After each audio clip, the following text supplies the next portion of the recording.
മറ്റൊരു യുവതിയുമായി അടുക്കുന്നു. അതിനിടെ ഭാര്യയ്ക്ക് ചില ആരോഗ്യ പ്രശ്നങ്ങൾ ഉണ്ടായതോടെ ഒഴിവാക്കാമെന്ന് കരുതി. എന്നാൽ കോടികൾ വിലമതിക്കുന്ന സ്വത്തുക്കളെല്ലാം നഷ്ടപ്പെടുമെന്ന ആശങ്കയിൽ ഉരുത്തിരിഞ്ഞ ക്രിമിനൽ ബുദ്ധിയാണ് മഹേന്ദ്രയെ കൊലയാളിയാക്കി മാറ്റിയത്. ഭാര്യയുടെ ശരീരത്തിൽ അനസ്തേഷ്യ മരുന്ന് കുത്തിവെച്ച് നടത്തിയ ആസൂത്രിത കൊലപാതകത്തിൽ ആദ്യം ആർക്കും സംശയം തോന്നിയില്ല. എന്നാൽ ഡോക്ടർ കൃതികയുടെ സഹോദരിക്ക് തോന്നിയ സംശയവും മഹേന്ദ്ര കാമുകിക്കയച്ച വാട്സാപ്പ് സന്ദേശവും കേസിൽ നിർണായകമായി. ഇതോടൊപ്പം ചേർത്തല പള്ളിപ്പുറത്തെ കൊലപാതക പരമ്പരകളുടെ ചുരുളഴിയുമ്പോൾ സെബാസ്റ്റ്യൻ എന്ന സീരിയൽ കില്ലർക്കും ഉരുക്കുമുറുകുന്നു. ഐഷ കേസിൽ ഇനി അന്വേഷണ സംഘത്തിന്റെ നീക്കമെന്ത്? വിശദമായി പരിശോധിക്കുകയാണ് പോലീസ് പട്രോൾ. സ്വാഗതം.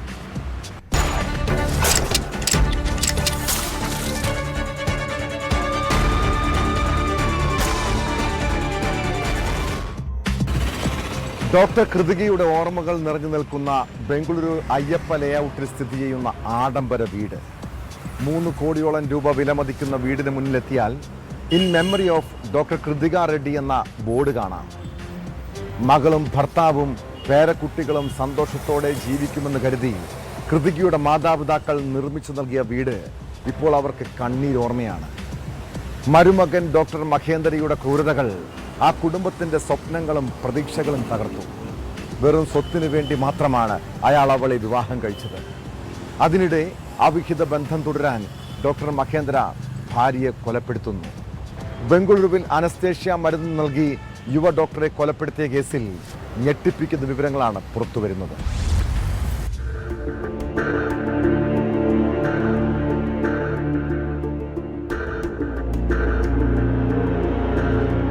അവിഹിത ബന്ധം തുടരാൻ വേണ്ടിയാണ് ഭാര്യ കൃതികയെ ഡോക്ടർ മഹേന്ദ്ര കൊലപ്പെടുത്തിയതെന്നാണ് അന്വേഷണ സംഘത്തിന്റെ കണ്ടെത്തൽ. കൃതികയ്ക്ക് ക്യാൻസർ ആണെന്നറിഞ്ഞതും കൊലയ്ക്ക് കാരണമായി. രോഗവിവരം കൃതികയുടെ മാതാപിതാക്കൾ മറച്ചുവെച്ചുവെന്നും ഡോക്ടർ മഹേന്ദ്രയുടെ മൊഴിയിലുണ്ട്.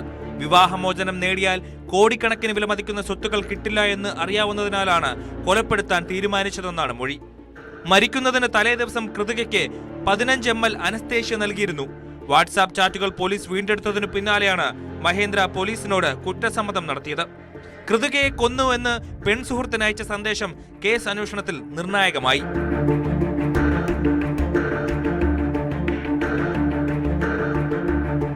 ഒരു വർഷം മുമ്പാണ് ഇരുവരുടെയും വിവാഹം നടന്നത്.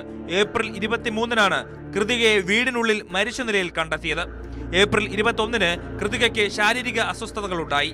ശസ്ത്രക്രിയയ്ക്ക് മുൻപ് ബോധം കെടുത്തുന്നതിന് നൽകുന്ന മരുന്ന് മഹേന്ദ്ര അമിത അളവിൽ നൽകി. വിശ്രമം ആവശ്യമാണെന്ന് പറഞ്ഞ് കൃതികയെ മാതാപിതാക്കളുടെ വീട്ടിലേക്ക് കൊണ്ടുപോയി. അന്ന് രാത്രി തന്നെ സ്വന്തം വീട്ടിൽ തിരിച്ചെത്തി മറ്റൊരു ഡോസ് കൂടി നൽകി. പിറ്റേന്ന് രാവിലെ കൃതികയെ അബോധാവസ്ഥയിൽ കണ്ടെത്തുകയായിരുന്നു. ആശുപത്രിയിൽ വച്ച് മരണം സ്ഥിരീകരിച്ചു. ബംഗളൂരുവിൽ യുവ ഡോക്ടറെ ഭർത്താവ് കൊലപ്പെടുത്തിയത് ദീർഘനാളത്തെ ആസൂത്രണത്തിനൊടുവിലെന്ന് പോലീസ് വ്യക്തമാക്കുന്നു. അനസ്തീസിയയ്ക്ക് ഉപയോഗിക്കുന്ന മരുന്ന് അമിതമായി ഉള്ളിൽ ചെന്നതായി പോസ്റ്റ്മോർട്ടത്തിലാണ് കണ്ടെത്തിയത്.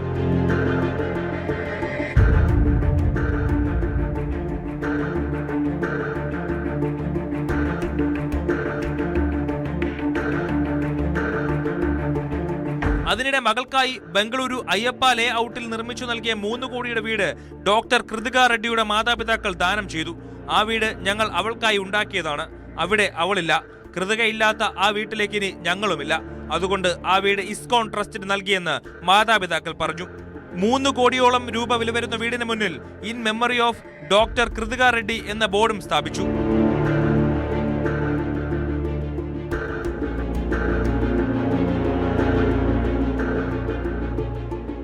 ന്യൂസ് 18 ബംഗളൂരു. ചേർത്തലയിലെ ഐഷ എന്ന സർക്കാർ ജീവനക്കാരിയുടെ തിരോധാന കേസ് 13 വർഷത്തോളം പോലീസിനെ വട്ടം കറക്കിയതാണ്.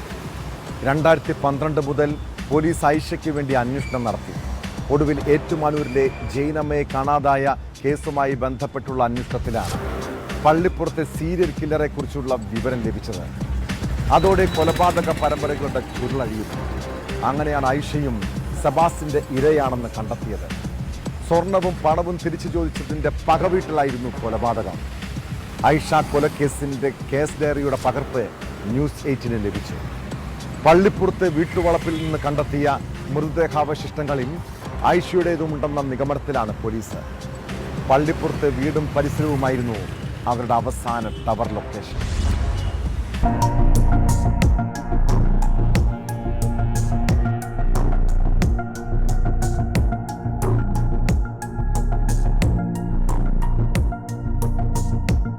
ഐഷ തിരോധാന കേസിലെ ഏറ്റവും നിർണായകമായ വിവരങ്ങൾ അടങ്ങിയ കേസ് ഡയറിയുടെ പകർപ്പാണ് ന്യൂസ് 18 പുറത്തേക്ക് വിടുന്നത്. ചേർത്തല കോടതിയിൽ പോലീസ് ചേർത്തല അന്വേഷണ സംഘം സബ്മിറ്റ് ചെയ്ത റെക്കോർഡ്സിന്റെ പകർപ്പുകളാണ് ഇപ്പോൾ നമുക്ക് ലഭ്യമായിട്ടുള്ളത്. അതിൽ ഏറ്റവും പ്രധാനപ്പെട്ടത് ഐഷയെ കൊലപ്പെടുത്തി എന്നുള്ള വിവരം സെബാസ്റ്റ്യൻ സമ്മതിച്ചിരിക്കുന്നു എന്നുള്ളതാണ്.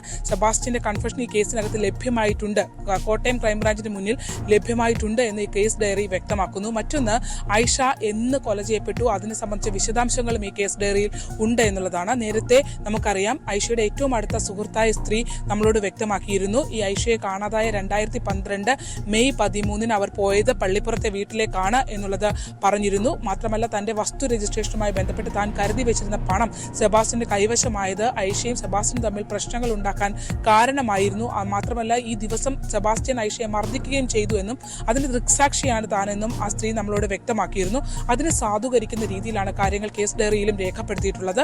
അതായത് സെബാസ്റ്റ്യൻ കരുതി കൂട്ടി ഐഷയെ കൊലപ്പെടുത്തണം എന്നുള്ള ഉദ്ദേശത്തോടു കൂടി ഈ 2012 മെയ് 13 വൈകിട്ട് ഐഷയെ വാർനാട്ട് വീട്ടിൽ നിന്നും പള്ളിപ്പുറത്തെ വീട്ടിലേക്ക് കൊണ്ടുപോയി എന്നുള്ളതാണ്. അവിടെ തന്നെ ഉള്ള ഒരു ക്ഷേത്രത്തിന്റെ ഭാഗത്ത് നിന്ന് ഇയാൾ എത്തി ഐഷയെ കൊണ്ടുപോവുകയായിരുന്നു. മാത്രമല്ല 4 മണിവരെ ഐഷയുടെ ഫോൺ ടവർ ലൊക്കേഷൻ പള്ളിപ്പുറത്തെ സെബാസ്റ്റ്യന്റെ വീടിന്റെ പരിസരത്ത് കാണിക്കുന്നുണ്ട്. അതിനുശേഷം ആ ഫോൺ സ്വിച്ച് ഓഫ് ആണ്. 4 മണിക്ക് ശേഷം കൊലപാതകം നടന്നിട്ടുണ്ട് എന്നുള്ളതാണ് അന്വേഷണ സംഘം കേസ് ഡയറിയിൽ സൂചിപ്പിക്കുന്നത്. പക്ഷേ അത് മൃതദേഹം എങ്ങനെ മറവ് ചെയ്തു എന്നതിനെ സംബന്ധിച്ച് ഇനിയും കണ്ടെത്തേണ്ടതുണ്ട് എന്നുള്ളതും അന്വേഷണ സംഘം പറയുന്നു. മറ്റൊരു നിർണായകമായ വിവരം കേസ് ഡയറിയിലുള്ളത് ഐഷയുടെ അവിടെ ആ പള്ളിപ്പുറത്തെ വീട്ടിന്റെ വളപ്പിൽ നിന്ന് കണ്ടെത്തിയ മൃതദേഹ അവശിഷ്ടങ്ങളാണ്. അതിൽ ഐഷയുടെ മൃതദേഹ അവശിഷ്ടങ്ങൾ ഉണ്ട് എന്ന് തന്നെയാണ് അന്വേഷണ സംഘം പറയുന്നത്. കാരണം അതിൽ ഒരു പല്ലിന്റെ ഭാഗം ലഭ്യമായിട്ടുണ്ടായിരുന്നു. ഐഷയുടേതിന് സമാനമായ ചികിത്സ നേടിയ ഒരു പല്ലിന്റെ ഭാഗമായിരുന്നു കണ്ടെത്തിയത്. അത് ജൈനമേടേതല്ല എന്നുള്ള നിഗമനത്തിലേക്ക് കൺക്ലൂഷനിലേക്ക് അന്വേഷണ സംഘം എത്തിയിട്ടുണ്ട്. ഐഷയ്ക്ക് സമാനമായ രീതിയിൽ പല്ലിന് ട്രീറ്റ്മെന്റ് എടുത്തിട്ടുള്ള ആളുമാണ്. അതുകൊണ്ട് തന്നെ ഐഷയുടെ ഉൾപ്പെടെയുള്ള വിവിധ ആളുകളുടെ മൃതദേഹാവശിഷ്ടങ്ങൾ അവിടെ ഉണ്ടായിരുന്നു. അതായത് വള്ളിപ്പുറത്തെ വീട്ടുവളപ്പിൽ നിന്ന് കണ്ടെത്തിയത് ജൈനമേടേത് മാത്രമല്ല 1-ലധികം ആളുകളുടെ മൃതദേഹാവശിഷ്ടങ്ങളാണ് എന്നുള്ളത് ഈ കേസ് ഡയറി വ്യക്തമാക്കുന്നുണ്ട്. ഏറ്റവും പ്രധാനപ്പെട്ടത് നമുക്കറിയാം, ന്യൂസ് 18 പുറത്തുവിട്ട റോസമ്മ എന്ന സ്ത്രീയുടെ, അതായത് ഐഷയുടെ സുഹൃത്തും സെബാസ്റ്റ്യന്റെ മുൻ പെൺസുഹൃത്തുമായ റോസമ്മ എന്ന സ്ത്രീയാണ് ന്യൂസ് 18 ഇത്തരത്തിൽ ഐഷ തിരോധാനത്തിന് പേരിൽ സെബാസ്റ്റ്യനാണ് എന്ന് വെളിപ്പെടുത്തുന്നത്. വെറും ഒരു മിസ്സിംഗ് കേസായി രജിസ്റ്റർ ചെയ്ത കേസ് പിന്നീട് റീഓപ്പൺ ചെയ്യുന്നതും അത് ഒരു അന്വേഷണം കൊലപാതക തലത്തിലേക്ക് അന്വേഷണം എത്തുന്നതും റോസമ്മയുടെ വെളിപ്പെടുത്തലോടുകൂടിയാണ്. ക്രൈംബ്രാഞ്ചും പോലീസ് സ്പെഷ്യൽ ബ്രാഞ്ചും ചേർത്തല അന്വേഷണ സംഘവും റോസമ്മയുടെ മൊഴി രേഖപ്പെടുത്തിയിരുന്നു. ഇനി റോസമ്മ അടക്കമുള്ള ആളുകളെ ഇനി വീണ്ടും ചോദ്യം ചെയ്യുമോ എന്നുള്ളതാണ്. നേരത്തെ തന്നെ ഇത്തരത്തിൽ, അതായത് ഐഷയുടെ അടുത്ത സുഹൃത്തായ സ്ത്രീ സെബാസ്റ്റ്യൻ ഐഷയെ മർദ്ദിക്കുന്നത് കണ്ടുവെന്ന് പോലീസിനോടും ന്യൂസ് 18നോടും വെളിപ്പെടുത്തിയിരുന്നു. സെബാസ്റ്റ്യന്റെ അടിയേറ്റ് ഐഷയുടെ മുഖം മുറിഞ്ഞ് രക്തം വരുന്നത് കണ്ടുവെന്ന നിർണായക മൊഴി അവരുടെ ഭാഗത്തു നിന്ന് ലഭ്യമായിട്ടുണ്ട്. ഇവരുടെ രണ്ടുപേരുടെയും മൊഴി പുറത്തുവിട്ടതിന്, ഇവരുടെ വെളിപ്പെടുത്തൽ ന്യൂസ് 18 പുറത്തുവിട്ടതിന് പിന്നാലെ 164, അതായത് രഹസ്യമൊഴി കോടതിയിൽ എത്തിച്ച് ഐഷയുടെ സുഹൃത്തുക്കളായ സ്ത്രീകളുടെ മൊഴി രേഖപ്പെടുത്തിയിരുന്നു. അതിലേറ്റവും പോലീസ് രേഖപ്പെടുത്തിയ മൊഴിയിൽ ഏറ്റവും നിർണായകം, ഐഷയെ കാണാതായതിനു ശേഷം ഈ സ്ത്രീകളിൽ ഒരാളെ സെബാസ്റ്റ്യൻ നേരിട്ടെത്തി ഭീഷണിപ്പെടുത്തുകയും ഐഷയുമായുള്ള അടുത്ത ബന്ധത്തെ സംബന്ധിച്ച് പറയുകയാണെങ്കിൽ അവരെയും കൊലപ്പെടുത്തുമെന്ന് ഭീഷണിപ്പെടുത്തി എന്നുള്ള ദൃക്സാക്ഷി മൊഴി ഉണ്ട്. ആ ഒരു മൊഴി കൂടി കേസിൽ ഏറ്റവും നിർണായകമാണ്. അത്തരത്തിൽ 2 സുഹൃത്തുക്കളുടെ മൊഴി ഐഷയുടേതായി പോലീസിന് ശക്തമായ മൊഴി ലഭിച്ചിട്ടുണ്ട്. ഇപ്പോൾ നിലവിൽ അന്വേഷണ സംഘത്തിന്റെ കസ്റ്റഡിയിലാണ് സെബാസ്റ്റ്യൻ ഉള്ളത്. 28 വരെയാണ് കസ്റ്റഡിയിൽ വിട്ടു നൽകിയിട്ടുള്ളത്. അതിനുശേഷം അയാളിൽ നിന്ന് പൂർണ്ണമായ വിവരങ്ങൾ തേടാനാകുമെന്നാണ് അന്വേഷണ സംഘം പ്രതീക്ഷിക്കുന്നത്. നിലവിൽ ഇത്രയധികം സാക്ഷിമൊഴികൾ ഉണ്ടെങ്കിലും കൺഫെഷൻ സ്റ്റേറ്റ്മെന്റ് അയാളുടെ ഭാഗത്തു നിന്നുണ്ടായിട്ടുണ്ടെങ്കിലും കോടതിയിൽ എത്തിച്ചപ്പോൾ ഐഷയെ അറിയില്ല എന്നുള്ള നിലപാടിലാണ് സെബാസ്റ്റ്യൻ നിലനിൽക്കുന്നത്. എന്തായാലും അതിനെ ബ്രേക്ക് ചെയ്തുകൊണ്ട് പരമാവധി വിവരങ്ങൾ പുറത്തേക്ക് എത്തിക്കാൻ കഴിയുമെന്നാണ് അന്വേഷണ സംഘം കരുതുന്നത്. എന്തായാലും ഇതിന്റെ അന്വേഷണ വഴിയിൽ ഈ ഒരു കേസ് അത്തരത്തിലൊരു അന്വേഷണ വഴിയിലേക്ക് ഏറ്റവും ഒടുവിൽ ഒരു കൺക്ലൂഷൻ എന്നുള്ള രീതിയിലേക്ക് ഐഷയ്ക്ക് എന്ത് സംഭവിച്ചു എന്നതിനെ സംബന്ധിച്ച് ഒരു അവസാന ഒരു കൺക്ലൂഷനിലേക്ക് അന്വേഷണ സംഘം എത്തിയിരിക്കുന്നു. അതിൽ ന്യൂസ് 18 വലിയ പങ്ക് വഹിക്കാൻ കഴിഞ്ഞു എന്നുള്ളതാണ്. അതിൻ്റെ ഓരോ ഘട്ടത്തിലും പോലീസിനടക്കം നിർണായകമായ വിവരങ്ങൾ നൽകാൻ നമുക്ക് കഴിഞ്ഞു. എന്തായാലും ആ കേസിൽ ഏറ്റവും സുപ്രധാനമായ ഒരു കടമ്പയിലേക്ക് അന്വേഷണ സംഘം എത്തിയിരിക്കുന്നു. സെബാസ്റ്റ്യൻ ഇപ്പോൾ ചേർത്തലയിലെ അന്വേഷണ സംഘത്തിന്റെ കസ്റ്റഡിയിലാണ് ഉള്ളത്.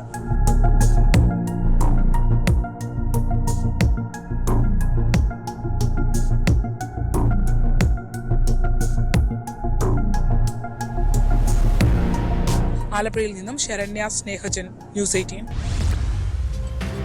സ്വത്ത് തർക്കത്തെ തുടർന്ന് സ്വന്തം മകനെയും മരുമകളെയും കൊച്ചുമക്കളെയും ചുട്ടരിച്ചു കൊന്ന പിതാവ്. ഒരു മനുഷ്യന് എങ്ങനെ ഇത്രയും ക്രൂരതകൾ കാട്ടാൻ കഴിയുമെന്ന് ചോദിച്ചവരും.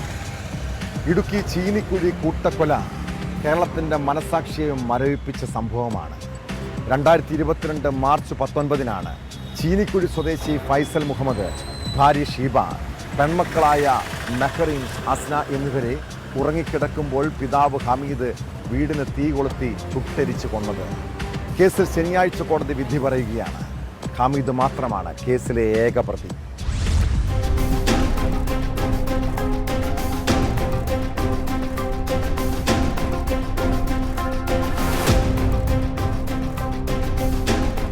സ്വത്ത് തർക്കത്തെ തുടർന്നാണ് തൊടുപുഴയ്ക്കടുത്ത് ചീനിക്കുഴിയിൽ പിതാവ് മകനെയും മകന്റെ ഭാര്യയെയും 2 കൊച്ചുമക്കളെയും തീകൊളുത്തി കൊലപ്പെടുത്തിയത്. പ്രതിയായ പിതാവ് ഹമീദ് നടത്തിയ ആസൂത്രണവും ഹമീദിന്റെ അടങ്ങാത്ത പകയുമാണ് ഈ കേസിനെ വ്യത്യസ്തമാക്കുന്നത്. 2022 മാർച്ച് 19 ക്രൂര കൊലപാതകങ്ങൾ നടക്കുന്നത്. ഫൈസൽ മുഹമ്മദും ഭാര്യയും 16ഉം 11ഉം വയസ്സുള്ള 2 കുട്ടികളും ഉറക്കത്തിലായിരുന്നു. ഈ സമയം ഇവർക്കൊപ്പം താമസിച്ചിരുന്ന പിതാവ് ഹമീദ് മക്കൾ ഉറങ്ങിക്കിടന്നിരുന്ന മുറി പുറത്തുനിന്നും പൂട്ടി. ഇതിനുശേഷം ഇവരുടെ മുറിയിലേക്ക് തിരിയിട്ട് കത്തിച്ച പെട്രോൾ കുപ്പികൾ വലിച്ചെറിഞ്ഞു. വീടിന്റെ ഒരു വശത്തുള്ള മുറിയിലാണ് ഫൈസലും കുടുംബവും കിടന്നുറങ്ങിയിരുന്നത്. രാത്രി വീടിന് പുറത്തേക്കിറങ്ങിയ ഹമീദ് ആദ്യം ചെയ്തത് വൈദ്യുതി ബന്ധം വിച്ഛേദിക്കുകയായിരുന്നു. അതിനുശേഷം വീട്ടിലേക്കുള്ള കുടിവെള്ള ടാങ്കിലെ വെള്ളം പൂർണ്ണമായി തുറന്നുവിട്ടു. മോട്ടോറിലേക്കുള്ള വൈദ്യുതിയും പൈപ്പ് കണക്ഷനുകളും പൂർണ്ണമായി മുറിച്ചുമാറ്റി. തന്റെ ഇരകൾ ഒരിക്കലും രക്ഷപ്പെടരുതെന്ന് കരുതിയാണ് ഹമീദ് ഈ മുന്നൊരുക്കങ്ങളെല്ലാം നടത്തിയത്. മകനും കൊച്ചുമക്കളും അടങ്ങുന്ന കുടുംബം വെന്തുരുകുമ്പോൾ ഹമീദ് പുറത്തുനിന്ന് ഇവരുടെ മരണം ഉറപ്പിക്കുകയായിരുന്നു.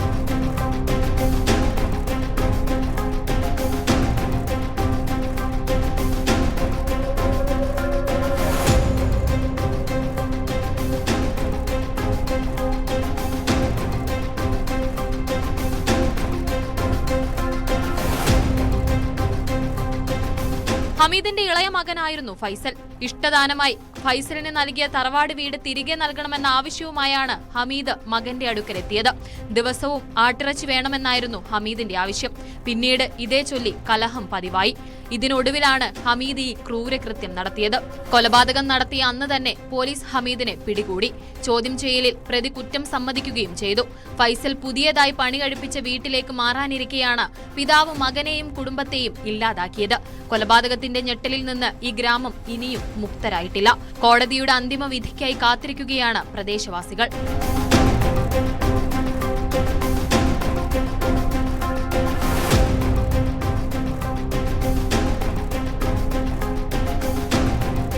ന്യൂസ് 18 ഇടുക്കി.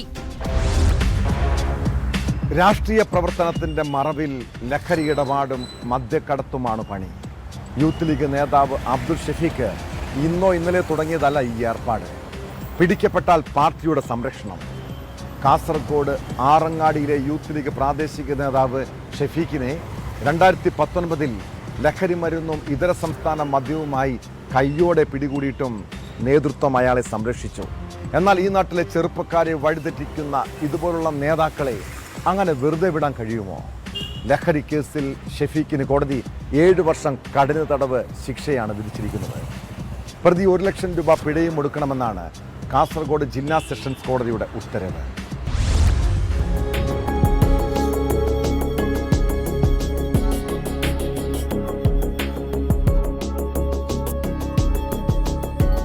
ലഹരി മരുന്നും ഇതര സംസ്ഥാന മദ്യവും കടത്തിയ കേസിലാണ് പ്രതിക്ക് ശിക്ഷ വിധിച്ചത്.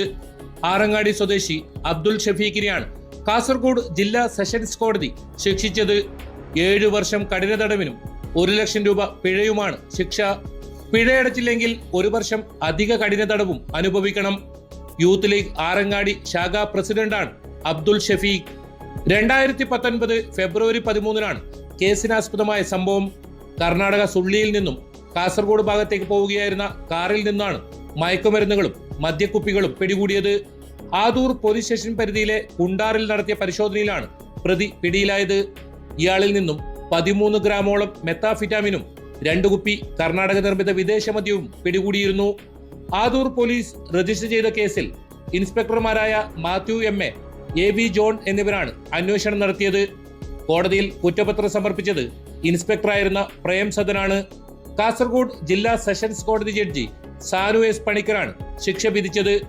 പ്രോസിക്യൂഷനു വേണ്ടി അഡ്വക്കേറ്റ് പി വേണുഗോപാലൻ ഹാജരായി.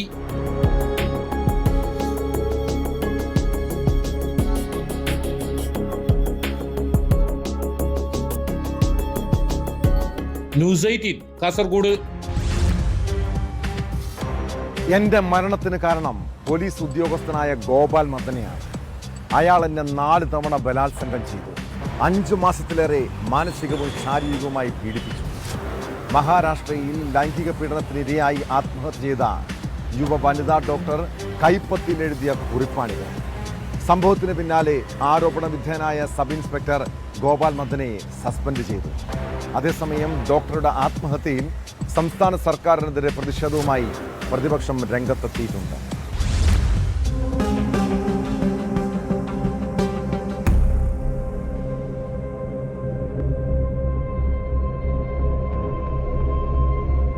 സത്താറയിലെ ഫൾട്ടൺ സബ് ജില്ലാ ആശുപത്രിയിൽ മെഡിക്കൽ ഓഫീസറായി ജോലി ചെയ്തിരുന്ന യുവതിയാണ് കഴിഞ്ഞ ദിവസം രാത്രി ആത്മഹത്യ ചെയ്തത്. പോലീസ് ഉദ്യോഗസ്ഥനെതിരെ ഗുരുതരമായ ആരോപണങ്ങൾ കൈപ്പത്തിയിൽ കുറിച്ചുവെച്ചായിരുന്നു ആത്മഹത്യ. 5 മാസത്തിനിടെ 4 തവണ ഗോപാൽ മദനെ എന്ന SI തന്നെ ബലാത്സംഗം ചെയ്തതായി ഡോക്ടർ ആരോപിക്കുന്നു. ജൂൺ 19-ന് ഫൾട്ടണിലെ ഡെപ്യൂട്ടി പോലീസ് സൂപ്രണ്ടിന് നൽകിയ കത്തിലും വനിതാ ഡോക്ടർ സമാനമായ ആരോപണങ്ങൾ ഉന്നയിച്ചിരുന്നതായി വിവരം പുറത്തു വന്നിട്ടുണ്ട്. SI മദനെ, sub divisional police inspector Patil, assistant police inspector Ladputre എന്നിവരുടെ പേരുകളാണ് കത്തിൽ പരാമർശിച്ചിരുന്നത്. ഡോക്ടറുടെ ആത്മഹത്യ വൻ വിവാദമായതോടെ സബ് ഇൻസ്പെക്ടർ ഗോപാൽ മദനെയെ സസ്പെൻഡ് ചെയ്തു. മറ്റുദ്യോഗസ്ഥർക്കെതിരെയും അന്വേഷണമുണ്ടാകും. എന്റെ മരണത്തിന് കാരണം പോലീസ് ഇൻസ്പെക്ടർ ഗോപാൽ മദനെയാണ്. അയാൾ എന്നെ 4 തവണ ബലാത്സംഗം ചെയ്തു. 5 മാസത്തിലേറെയായി അയാൾ എന്നെ ബലാത്സംഗത്തിനും മാനസികവും ശാരീരികവുമായ പീഡനത്തിനും ഇരയാക്കി. ഇങ്ങനെയാണ് ഡോക്ടറുടെ കൈപ്പത്തിയിൽ കുറിച്ചിരിക്കുന്നത്. ആത്മഹത്യ മഹാരാഷ്ട്രയിൽ വലിയ രാഷ്ട്രീയ വിവാദത്തിനും കാരണമായിട്ടുണ്ട്.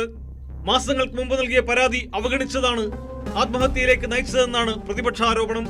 മഹാരാഷ്ട്ര വനിതാ കമ്മീഷനും സംഭവത്തിൽ ഇടപെട്ടിട്ടുണ്ട്.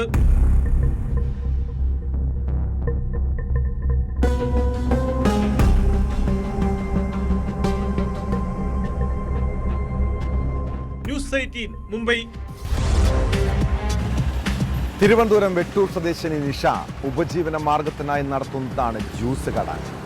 ടാർപോളിൻ കൊണ്ട് നിർമ്മിച്ച വഴിയോര കടയിൽ നിന്ന് കിട്ടുന്ന തുച്ഛമായ വരുമാനമാണ് മക്കളുടെ പഠനത്തിനും വീട്ടുവാടകയ്ക്കുമുള്ള ആശ്രയം. എന്നാൽ കഴിഞ്ഞ പുലർച്ചെ അജ്ഞാത വാഹനമിടിച്ച് തകർന്നത് കട മാത്രമല്ല, നിഷയുടെ സ്വപ്നങ്ങളും പ്രതീക്ഷയുമാണ്. സാമൂഹ്യ വിരുദ്ധരാണ് കാർ കയറ്റി കട ഇടിച്ചു പൊളിച്ചതെന്നാണ് പരാതി. പോലീസിൽ പരാതി നൽകിയിട്ടും നീതി ലഭിച്ചില്ലെന്ന് കുടുംബം ആരോപിക്കുന്നു.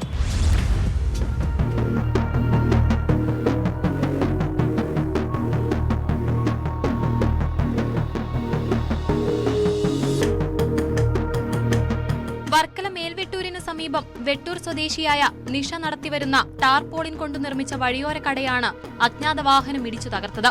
1 വർഷം മുൻപ് നിഷയുടെ പിതാവായിരുന്നു കട നടത്തി വന്നിരുന്നത്. അസുഖം ബാധിച്ച പിതാവിന് കച്ചവടം നടത്താൻ കഴിയാതായതോടെയാണ് മകൾക്ക് കട നൽകിയത്. ജ്യൂസും കുലുക്കി സർബത്തും കരിക്കും മറ്റുമാണ് ഇവിടെ വിൽപ്പന നടത്തിവരുന്നത്. ഇതിൽ നിന്നും കിട്ടുന്ന വരുമാനമാണ് കുട്ടികളുടെ പഠിത്തവും വീട്ടുവാടകയും ഉൾപ്പെടെയുള്ള ചെലവുകൾക്ക് ഇവർക്ക് ഏക ആശ്രയം. എന്തിനാലും ഈ കാണിച്ചിട്ട് പോയത് നല്ല രീതിക്കുള്ള തെമ്മാടിത്തരമാണ് കാണിച്ചിട്ടുള്ളത്. കാരണം അറ്റ്ലീസ്റ്റ് ഇവിടെ എന്തെങ്കിലും സംഭവിച്ചാൽ ഇന്ന് രാവിലെ വരെ സമയം ഉണ്ടായിരുന്നു, അവർക്കൊന്നേ വന്ന് എന്തെങ്കിലും സംസാരിക്കാം. ഇതെല്ലാം ചെയ്തിട്ട് അവർ വണ്ടി നിർത്താതെ പോയിട്ടുമുണ്ട്. പെങ്ങളാണ് ഇപ്പോൾ എൻ്റെ കട നോക്കുന്നത്. ഞാൻ ഇപ്പോൾ വേറെ ജോലി ആയതുകൊണ്ട് തന്നെ പെങ്ങളെയാണ് ഏൽപ്പിച്ചിരിക്കുന്നത്. പെങ്ങളും 3 കൊച്ചും ഇതിന്നാണ് മാർഗം കണ്ടെത്തിയിരിക്കുന്നത് ചെലവിന്. അപ്പോൾ അതുവരെ നശിപ്പിച്ചിട്ട് ഇപ്പോൾ പോയി. കടയ്ക്കുള്ളിലുണ്ടായിരുന്ന ഫ്രിഡ്ജ്, കസേര, മറ്റ് സാധനങ്ങൾ എന്നിവയെല്ലാം വാഹനം ഇടിച്ചു തകർത്ത നിലയിലാണ്. സമീപത്തെ വീടിന്റെ മതിലും തകർത്തു. വർക്കല പോലീസിൽ പരാതി നൽകിയെങ്കിലും പോലീസിന്റെ ഭാഗത്തു നിന്നും നീതി ലഭിച്ചില്ലെന്നുള്ള പരാതിയും കുടുംബം പറയുന്നു. നിർത്തിയിട്ട് ഞാൻ ഇപ്പോൾ വീണ്ടും 1 മാസം ആവാറായതുള്ള തുടങ്ങിയിട്ട് മക്കളെയും കൊണ്ടാണ് ഞാൻ ഇവിടെ വന്നിരിക്കുന്നത്. ഇതിന് കൂടി മക്കളും ഉണ്ട് ഇതിനകത്ത് ചെയ്യുന്നത്. പിന്നെ വെളുപ്പിന് ഇത്രയും സാധനങ്ങളാവുമ്പോൾ നശിപ്പിച്ചിട്ടാണ് പോയത്. ഇത് രാവിലെ ഞാൻ സ്റ്റേഷനിൽ കൊണ്ടുവന്നൊരു കേസ് കൊടുത്തായിരുന്നു. സ്റ്റേഷനിൽ നിന്ന് വരെ എന്നെ വിളിക്കുകയൊന്നും ചെയ്തിട്ടില്ല. കട തകർക്കുന്നതിന്റെ CCTV ദൃശ്യം സമീപത്തെ വീട്ടിൽ നിന്നും ലഭിച്ചിരുന്നു. ഉപജീവന മാർഗം നഷ്ടപ്പെടുത്തിയ സാമൂഹിക വിരുദ്ധരെ ഉടൻ കണ്ടെത്തണമെന്നാണ് നിഷയുടെ ആവശ്യം.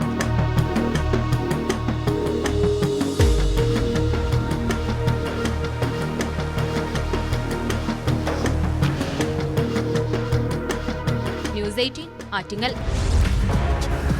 ഇടുക്കിയിൽ വിനോദസഞ്ചാരികളുമായി എത്തുന്നവർക്ക് നേരെ ആക്രമണം പതിവാകുന്നു. മാലി സ്വദേശികളുമായി എത്തിയ കാറിൻ്റെ ഡ്രൈവർക്ക് ആനച്ചാലിൽ വെച്ച് ക്രൂരമായ മർദ്ദനമേറ്റു. വാഹനത്തിന് സൈഡ് കൊടുക്കാത്തതുമായി ബന്ധപ്പെട്ട തർക്കത്തെ തുടർന്ന് കൊടുങ്ങല്ലൂർ സ്വദേശി ഷാഹുൽ ഹമീദിനെ മർദ്ദിച്ചെന്നാണ് പരാതി. മറയൂരിൽ വിനോദസഞ്ചാരികൾക്ക് നേരെ ജീപ്പ് ഡ്രൈവർമാരുടെ ആക്രമണവും ഉണ്ടായി. ഹോൺ മുഴക്കിയത് ചോദ്യം ചെയ്തതോടെ സഞ്ചാരികളെത്തിയ ബസിന്റെ ചില്ലുകൾ അടിച്ചു തകർത്തു. പയസ് നഗർ കോട്ടപ്പാറയിൽ നടന്ന സംഘർഷത്തിനിടെ 10 പേർക്ക് പരിക്കേറ്റു.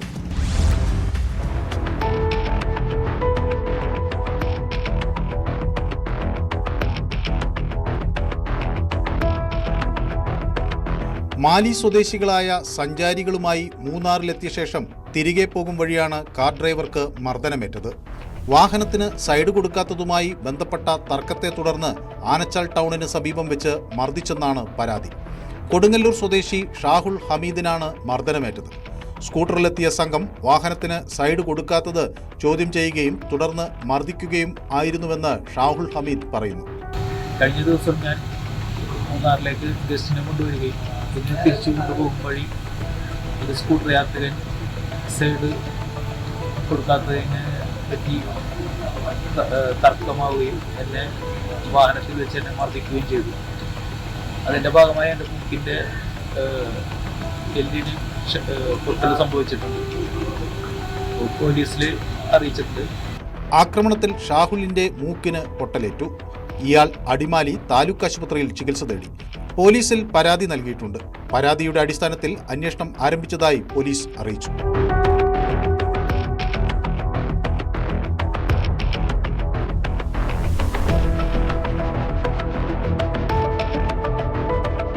മറയൂരിലാണ് വിനോദസഞ്ചാരികൾക്ക് നേരെ ജീപ്പ് ഡ്രൈവർമാരുടെ ആക്രമണം ഉണ്ടായത്. പയസ് നഗർ കോട്ടപ്പാറയിലാണ് സംഭവം. ഹോൺ മുഴക്കിയത് ചോദ്യം ചെയ്തതോടെ സഞ്ചാരികളെത്തിയ ബസിന്റെ ചില്ല് അടിച്ചു തകർക്കുകയായിരുന്നു. ആക്രമണത്തിൽ 10 പേർക്ക് പരിക്കേറ്റു. മറയൂർ പോലീസ് സ്ഥലത്തെത്തിയാണ് സഞ്ചാരികൾക്ക് സംരക്ഷണം ഒരുക്കിയത്. പരിക്കേറ്റവരുടെ നില ഗുരുതരമല്ല. അതേസമയം സഞ്ചാരികൾ തങ്ങളെ മർദ്ദിച്ചുവെന്നാണ് ജീപ്പ് ഡ്രൈവർമാരുടെ ആരോപണം. கெஸ்ட்டோடு வந்துகிட்டு இருந்தோம். லாஸ்ட்டு என்னன்னா அவங்க வந்து தண்ணி அடிச்சுட்டு இருந்தாங்க. அதனால் பைஸ்னர் கல்சப்பட்டேன். அது என்னன்னா நாங்கள் தள்ளி நின்று தண்ணி அடிக்கணும். அவங்க எல்லாம் பாட்டில் வச்சுருந்தாங்க கையில். அது சொல்லிவிட்டு போகும்போது இவங்க என்ன செஞ்சிட்டாங்கன்னா கட்ட வார்த்தை உள்ளே இருக்க கெஸ்ட்டெல்லாம் பயந்தாங்க. அப்போ நான் சொன்னேன், எதுக்குண்ணே கட்ட வார்த்தை வைங்க அப்படின்னு சொன்னேன். ரெண்டாவது என் கூட வந்த வண்டி 2 வண்டிக்குள்ளே கல் எடுத்து எரிஞ்சு குப்பியை வச்சு கிளாஸை உடச்சி எல்லாம் நொறுக்கிட்டாங்க. அது போய் கேட்டதுக்கு ரெண்டாவது எல்லாத்தையும் வந்து அடிச்சு வந்தாங்க. இன்னொன்று என்னென்னா வந்த வண்டி ஜீப்காரங்க எந்தெந்த வண்டி வந்துச்சோ அந்த வண்டி எல்லாத்தையும் கல்ல கொண்டு இருந்தாங்க.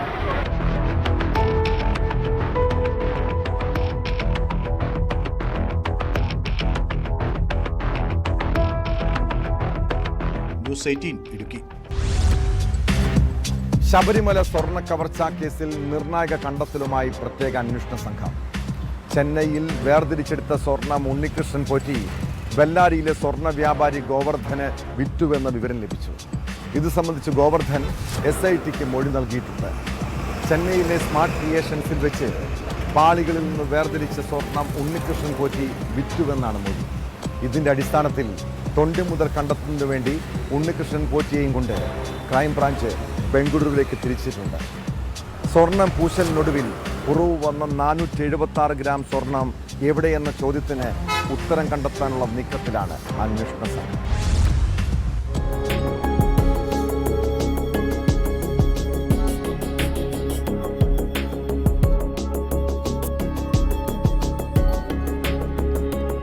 ശബരിമല സ്വർണ്ണക്കൊള്ള കേസിൽ പ്രത്യേക അന്വേഷണ സംഘത്തിന്റെ ഏറ്റവും വലിയ വെല്ലുവിളിയാണ് തൊണ്ടി മുതലായ സ്വർണം കൃത്യമായി കണ്ടെത്തുക എന്നത്.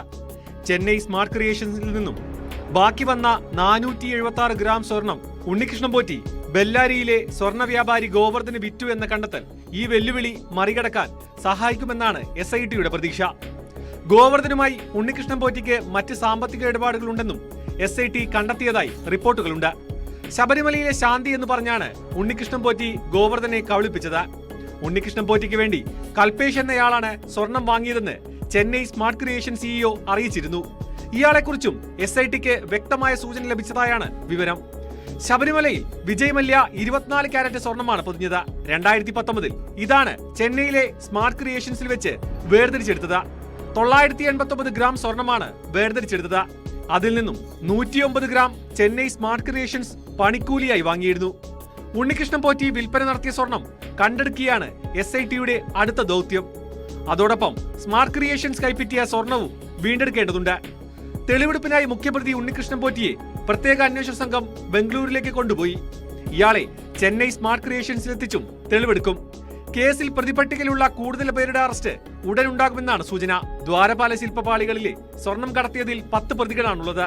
ഇതിൽ ഉണ്ണികൃഷ്ണൻ പോറ്റിയുടെയും മുരാരി ബാബുവിന്റെയും അറസ്റ്റാണ് നടന്നിട്ടുള്ളത്. അതിനിടെ മുരാരി ബാബുവിന്റെ ചങ്ങനാശ്ശേരി പെരുന്നയിലെ വീട്ടിൽ അന്വേഷണ സംഘം പരിശോധന നടത്തി. ഇവിടെ നിന്നും രേഖകളും മറ്റും പിടിച്ചെടുത്തതായാണ് സൂചന.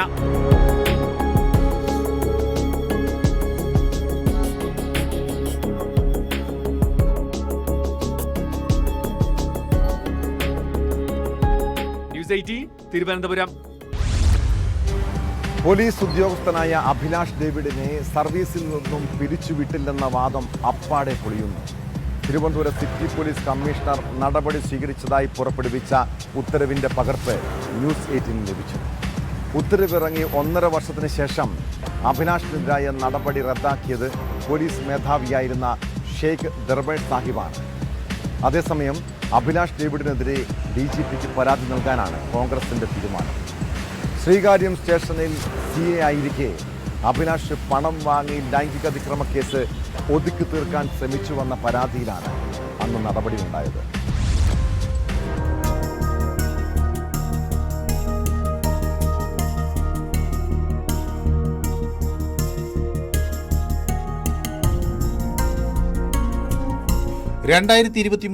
ജനുവരി 21 അഭിലാഷ് ഡേവിഡിനെ താൽക്കാലികമായി പുറത്താക്കിക്കൊണ്ടുള്ള ഉത്തരവ് തിരുവനന്തപുരം സിറ്റി പോലീസ് കമ്മീഷണർ പുറപ്പെടുവിച്ചത്.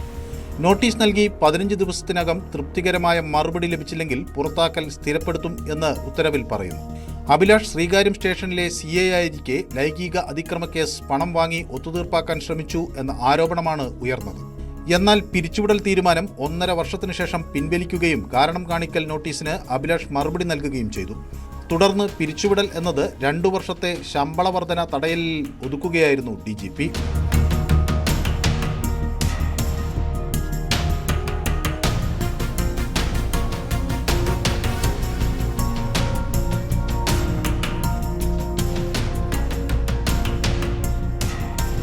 പേരാമ്പ്ര സംഘർഷത്തിനിടെ Vadakara control room inspector Abhilash ഡേവിഡാണ് തന്നെ മർദ്ദിച്ചതെന്നായിരുന്നു ഷാഫി പറമ്പിൽ MP ആരോപണം. ഇയാൾ നേരത്തെ പിരിച്ചുവിടപ്പെട്ട ഉദ്യോഗസ്ഥനാണെന്നും ഷാഫി ആരോപിച്ചിരുന്നു.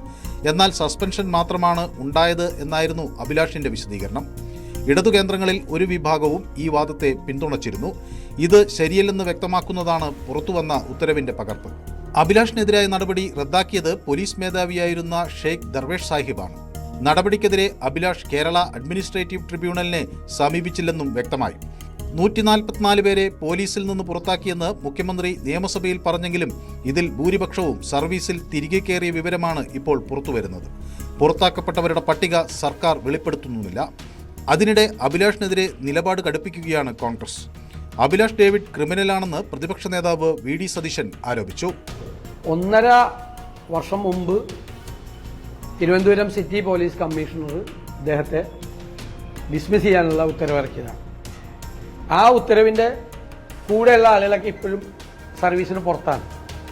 ഇയാൾ 1.5 വർഷം കഴിഞ്ഞ് എങ്ങനെ സർവീസിൽ തിരിച്ചു വന്നു? ഒന്ന് CPMന്റെ സഹയാത്രികനാണ്. ഇയാളെ തിരിച്ച് സർവീസിൽ കൊണ്ടുവന്നു. അയാളെ കൊണ്ടാണ് ഷാഫി അടിപ്പിച്ചത്. അതിനൊരു ഗൂഢാലോചന, ക്രിമിനൽ ഗൂഢാലോചന ഷാഫി അടിക്കുന്നതിന് പിന്നിലുണ്ടായിരുന്നു. ഇയാളാണ് അത് ചെയ്തത്. അഭിലാഷ് ഡേവിഡിനെതിരെ DGPക്ക് പരാതി നൽകാനും കോൺഗ്രസ് തീരുമാനിച്ചിട്ടുണ്ട്.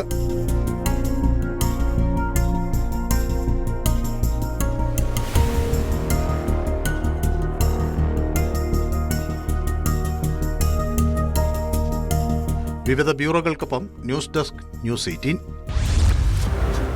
ജോലിക്കാർക്കും ഡ്രൈവർമാർക്കും പൊതുവെ നമ്മളൊക്കെ വീട്ടിൽ ഒരു പരിധിക്കപ്പുറം സ്വാതന്ത്ര്യം കൊടുക്കാറുണ്ട്.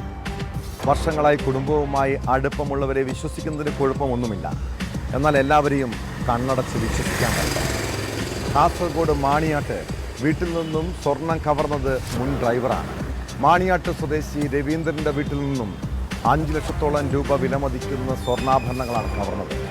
കേസിൽ നീലേശ്വരം സ്വദേശി വിനോദിനെ ചന്ദേര പോലീസ് അറസ്റ്റ് ചെയ്തു.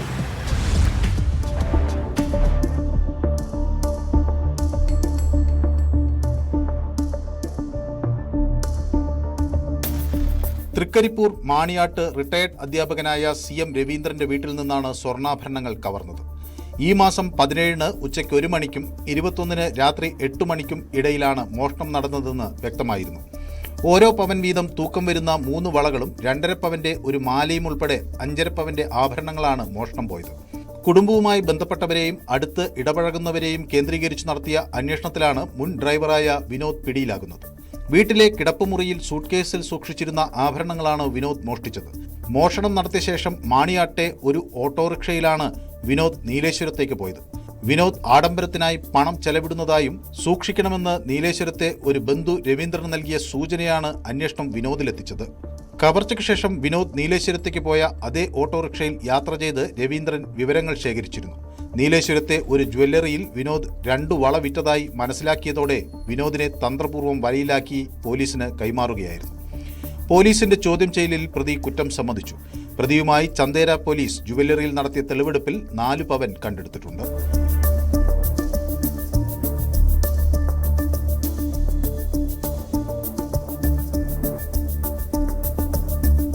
ന്യൂസ് 18 തൃക്കരിപ്പൂർ. പണം ഇരട്ടിപ്പിനെ കുറിച്ചും പണയം വെച്ച സ്വർണം വിൽക്കാൻ സഹായിക്കാമെന്ന് പറഞ്ഞും തട്ടിപ്പ് നടത്തുന്ന സംഘങ്ങളുണ്ട് നമ്മുടെ നാട്ടിൽ. പല രീതിയിലാണ് അവർ നമ്മളെ സമീപിക്കുന്നത്.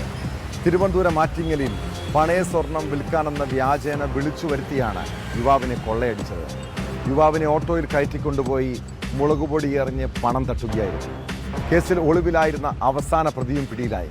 ആറ്റിങ്ങൽ ചിറ്റാറ്റിൻകര സ്വദേശി ബിനുരാജാണ് അറസ്റ്റിലായത്.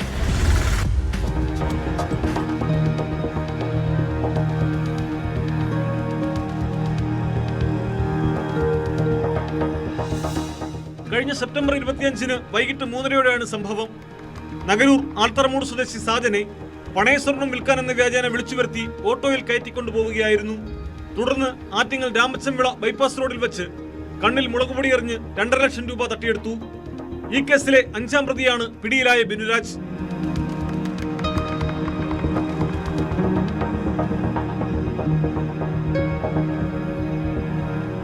ഈ കേസിലെ 1 മുതൽ 4 വരെ പ്രതികളെ അടുത്ത ദിവസം തന്നെ അറസ്റ്റ് ചെയ്ത് കോടതിയിൽ ഹാജരാക്കി റിമാൻഡ് ചെയ്തിരുന്നു. ഒളിവിൽ കഴിഞ്ഞു വന്നിരുന്ന ബിനുരാജിനെ ആറ്റിങ്ങൽ ഡിവൈഎസ്പിയുടെ നിർദ്ദേശപ്രകാരം SHO അജയൻ ജയയുടെ നേതൃത്വത്തിൽ SI-മാരായ ജിഷ്ണു, ബിജു, CPO-മാരായ ഷംനാഥ്, അനന്തു, ദീപു കൃഷ്ണൻ എന്നിവർ ചേർന്നാണ് അറസ്റ്റ് ചെയ്തത്.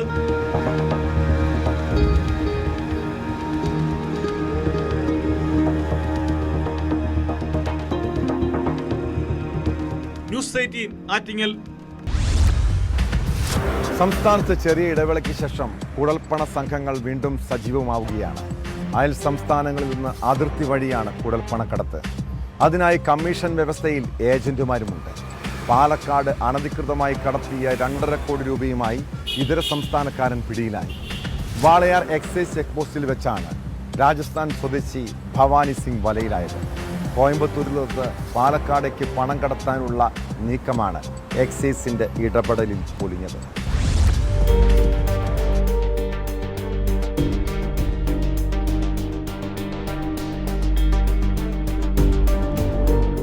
അനധികൃതമായി കടത്തിയ 2,54,50,000 രൂപയുടെ ഇന്ത്യൻ കറൻസിയുമായാണ് യുവാവ് പിടിയിലായത്. രാജസ്ഥാൻ സ്വദേശി ഭവാനി സിംഗ് ആണ് എക്സൈസിന്റെ പിടിയിലായത്. വാളയാർ എക്സൈസ് ചെക്ക് പോസ്റ്റിൽ വെച്ചാണ് ഇയാളെ പിടികൂടിയത്. കോയമ്പത്തൂരിൽ നിന്ന് പാലക്കാടേക്ക് കൊണ്ടുവരികയായിരുന്നു ഈ പണം. ചെക്ക് പോസ്റ്റിൽ എക്സൈസ് നടത്തിയ പരിശോധനയിൽ കാറിൽ നിന്ന് കറൻസി കണ്ടെടുക്കുകയായിരുന്നു. തുടർന്ന് ഭവാനി സിംഗിനെ എക്സൈസ് കസ്റ്റഡിയിലെടുക്കുകയും വിശദമായ ചോദ്യം ചെയ്യലിന് വിധേയമാക്കുകയും ചെയ്തു. അനധികൃതമായി കടത്തിയ പണത്തിന്റെ ഉറവിടം സംബന്ധിച്ചും വിശദമായ അന്വേഷണം നടത്തും. പണം ആദായ നികുതി വകുപ്പിന് കൈമാറി. Excise inspector Prashanth PR, assistant excise ഇൻസ്പെക്ടർമാരായ Aneesh KP, Santhosh Kumar P, civil excise ഓഫീസർമാരായ മുഹമ്മദ് ഫിറോസ് M, വിവേക്, സജീവസ് എന്നിവരും അന്വേഷണ സംഘത്തിലുണ്ടായിരുന്നു.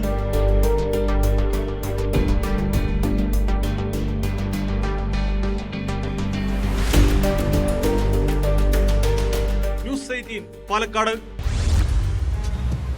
ആനക്കൊമ്പ് കേസിൽ മോഹൻലാലിനും സംസ്ഥാന സർക്കാരിനും ഹൈക്കോടതിയിൽ നിന്നും തിരിച്ചടി. ആനക്കൊമ്പ് സൂക്ഷിക്കുന്നതിന് മോഹൻലാലിന് അനുമതി നൽകിയ സർക്കാർ ഉത്തരവ് കോടതി റദ്ദാക്കി. ആനക്കൊമ്പ് കൈവശം വെച്ച നടപടി നിയമവിധേയമാക്കിയ സർക്കാർ വിജ്ഞാപനം ഗസറ്റിൽ പ്രസിദ്ധീകരിച്ചില്ലെന്ന് ചൂണ്ടിക്കാട്ടിയാണ് കോടതി ഉത്തരവ്. സർക്കാർ നടപടികൾ വീഴ്ചയുണ്ടെന്നും വിമർശനമുണ്ട്. ആവശ്യമെങ്കിൽ സർക്കാരിന് പുതിയ വിജ്ഞാപനം പുറപ്പെടുവിക്കാമെന്നും നിർദ്ദേശം നൽകി.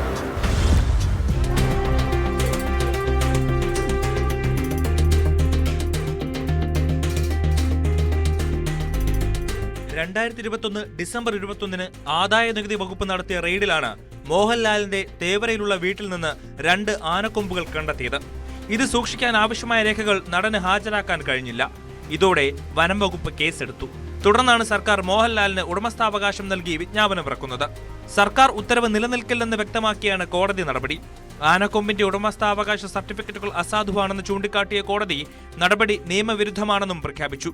ഉടമസ്ഥാവകാശം നൽകിക്കൊണ്ട് വിജ്ഞാപനം ചെയ്യാതെ ഉത്തരവ് മാത്രം പുറത്തിറക്കിയാൽ അതിന് നിയമസാധുത ഉണ്ടാകില്ല. 2015 ആനക്കൊമ്പുകൾ കൈവശം വയ്ക്കാൻ മോഹൻലാലിന് സർക്കാർ അനുമതി നൽകിയത്. നടന്റെ അപേക്ഷ പരിഗണിച്ചായിരുന്നു തീരുമാനം. ഇതിന്റെ അടിസ്ഥാനത്തിൽ 2016 ജനുവരി 16 ചീഫ് വൈൽഡ് ലൈഫ് വാർഡൻ ആനക്കൊമ്പ് സൂക്ഷിക്കാൻ ലൈസൻസ് അനുവദിക്കുകയും ചെയ്തു. ഈ നടപടിയാണ് ഹൈക്കോടതി റദ്ദാക്കിയിരിക്കുന്നത്. സർക്കാർ ഇത്തരമൊരു തീരുമാനമെടുത്തപ്പോൾ നടപടിക്രമങ്ങൾ പാലിച്ചില്ല. ഇത് സംബന്ധിച്ച് ഗസറ്റിൽ വിജ്ഞാപനം പുറപ്പെടുവിച്ചിരുന്നില്ല. ഇത്തരമൊരു പിഴവ് വന്നതിനാൽ മോഹൻലാലിന് അനുവദിച്ച ലൈസൻസിന് പ്രസക്തിയില്ല എന്നാണ് ഹൈക്കോടതിയുടെ വിലയിരുത്തൽ. ആവശ്യമെങ്കിൽ സർക്കാരിന് വിജ്ഞാപനം പുറപ്പെടുവിക്കാമെന്നും ജസ്റ്റിസുമാരായ doctor AK Jayasankaran Nambiar, Jobin Sebastian എന്നിവരടങ്ങിയ ഡിവിഷൻ ബെഞ്ച് വ്യക്തമാക്കി. നേരത്തെ സർക്കാർ ഉത്തരവ് റദ്ദാക്കിയ പെരുമ്പാവൂർ മജിസ്ട്രേറ്റ് കോടതി മോഹൻലാൽ വിചാരണ നേരിടണമെന്ന് വ്യക്തമാക്കിയിരുന്നു. ഇതിനെതിരായ അപ്പീലിലാണ് ഡിവിഷൻ ബെഞ്ചിന്റെ ഉത്തരവ്.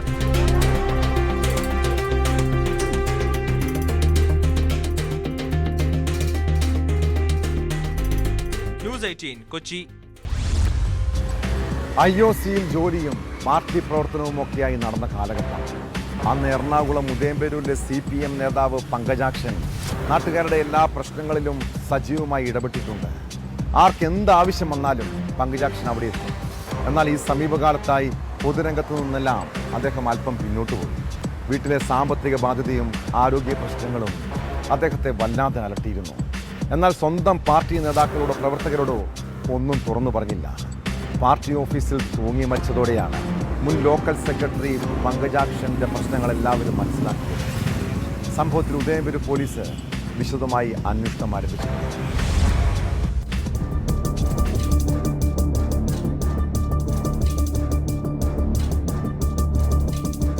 ഉദയംപേരൂർ നടക്കാവിലുള്ള പാർട്ടി ഓഫീസിന്റെ വായനാമുറിയിൽ തൂങ്ങിയ നിലയിലായിരുന്നു പങ്കജാക്ഷന്റെ മൃതദേഹം കണ്ടെത്തിയത്.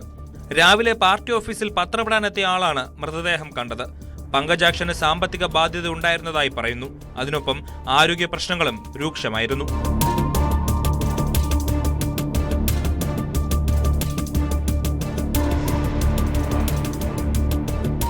അദ്ദേഹത്തിന് സാമ്പത്തിക പ്രശ്നങ്ങളുണ്ടായിരുന്നു. ആ സാമ്പത്തിക പ്രശ്നങ്ങൾ കാരണം അദ്ദേഹത്തിൻ്റെ വീടും പുരയിടമെല്ലാം വിറ്റുപോകുന്നതും ഒട്ടനവധി ബാധ്യതകളുള്ളതുമായിട്ടാണ് മനസ്സിലാക്കാൻ കഴിഞ്ഞിരിക്കുന്നത്. ആരോഗ്യ പ്രശ്നങ്ങൾ, കണ്ണിന് കാഴ്ചക്കുറവ് അടക്കമുള്ള ആരോഗ്യ പ്രശ്നങ്ങളും ഉണ്ടായിരുന്നു. ഏകദേശം 50 ലക്ഷത്തോളം രൂപയുടെ ബാധ്യത ഉണ്ടായിരുന്നതായാണ് വിവരം. വ്യക്തിപരമായ സാമ്പത്തിക പ്രശ്നങ്ങൾ പങ്കജാക്ഷൻ നേരിട്ടിരുന്നതായും പാർട്ടിയുമായി പ്രശ്നങ്ങളില്ലായിരുന്നുവെന്നും CPM ഏരിയ നേതൃത്വം വ്യക്തമാക്കി. ഉദയംപേരൂർ പോലീസ് സ്ഥലത്തെത്തി മേൽ നടപടികൾ സ്വീകരിച്ചു.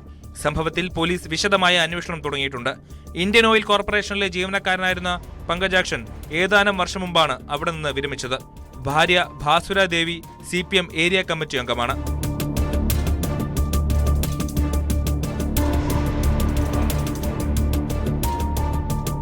ന്യൂസ് 18 കൊച്ചി. കുറ്റകൃത്യങ്ങളുടെ മറ്റു ചില വാർത്തകൾ ചുരുക്കത്തിൽ. എറണാകുളം പള്ളുരുത്തി സെന്റ് റീത്ത സ്കൂളിലെ ഹിജാബ് വിവാദത്തിൽ തുടർ നടപടികൾ അവസാനിപ്പിച്ച ഹൈക്കോടതി. സ്കൂളിൽ പഠനം തുടരാനില്ലെന്ന് കുട്ടിയുടെ പിതാവ് കോടതിയെ അറിയിച്ചതിനെ തുടർന്നാണ് തീരുമാനം. കാസർഗോഡ് തൃക്കരിപ്പൂർ റെയിൽവേ സ്റ്റേഷൻ പരിസരത്ത് നിർത്തിയിട്ടിരുന്ന കാറിന്റെ ചില്ല് അടിച്ചു തകർത്ത ബാറ്ററി മോഷ്ടിച്ച സംഭവത്തിൽ 2 യുവാക്കൾ അറസ്റ്റിൽ. പിടിയിലായത് പിലിക്കോട് മേൽമട്ടലായി സ്വദേശികളായ K റോബിൻ, A ഷാനിൽ എന്നിവർ. പഠിക്കാത്തതിന് വഴക്ക് പറഞ്ഞതിന്റെ ദേഷ്യത്തിൽ തമിഴ്നാട്ടിൽ 14-കാരൻ അമ്മയെ തല്ലിക്കൊന്നു. കള്ളക്കുറിച്ചി കീഴ്ക്കുപ്പം വേലൂർ സ്വദേശിനി മഹേശ്വരിയാണ് കൊല്ലപ്പെട്ടത്.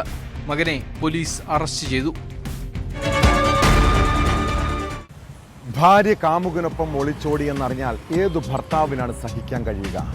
പിന്നീട് മനസ്സിൽ ഉയരുന്ന പകയുണ്ടല്ലോ, അത് അയാളെ കൊടും ക്രിമിനലാക്കാം. പത്തനംതിട്ട അടൂരിൽ ഏതാനും വർഷങ്ങൾക്ക് മുൻപ് പ്രണയിച്ച് വിവാഹം കഴിച്ച യുവാവിൻ്റെ ജീവിതം ഒരു വല്ലാത്ത കഥയാണ്. കല്യാണത്തിന് ശേഷം ഭർത്താവ് വിദേശത്തേക്ക് ജോലി തേടിപ്പോയി. പിന്നീട് ഭർത്താവിൻ്റെ അടുത്ത സുഹൃത്തുമായി യുവതി സൗഹൃദത്തിലാകുന്നു. കഴിഞ്ഞ ദിവസം യുവതിയെ കാണാനില്ലെന്നും കാമുകൻ്റെ കൂടെ പോയെന്നും ഭർത്തൃമാതാവ് പോലീസിൽ പരാതി നൽകുന്നു. ഇതറിഞ്ഞ് ഭർത്താവ് ഗൾഫിൽ നിന്ന് നാട്ടിലെത്തി. അന്വേഷണത്തിനൊടുവിൽ പോലീസ് യുവതിയെ കണ്ടെത്തി. ഇവരെ കോടതിയിലേക്ക് കൊണ്ടുവരുന്ന വഴി ഭർത്താവിൻ്റെ ആക്രമണം. പരുക്കേറ്റ 24-കാരി ആശുപത്രിയിൽ ചികിത്സയിലാണ്. ആക്രമണം നടത്തിയ യുവാവിനെതിരെ പോലീസ് കേസെടുത്തിട്ടുണ്ട്. ഭർത്താവിനെ ചതിച്ച യുവതിക്കെതിരെയും നടപടി സ്വീകരിക്കേണ്ടതല്ലേ. ഇതോടെ പോലീസ് പട്രോൾ പൂർണ്ണമാകും. നമസ്കാരം.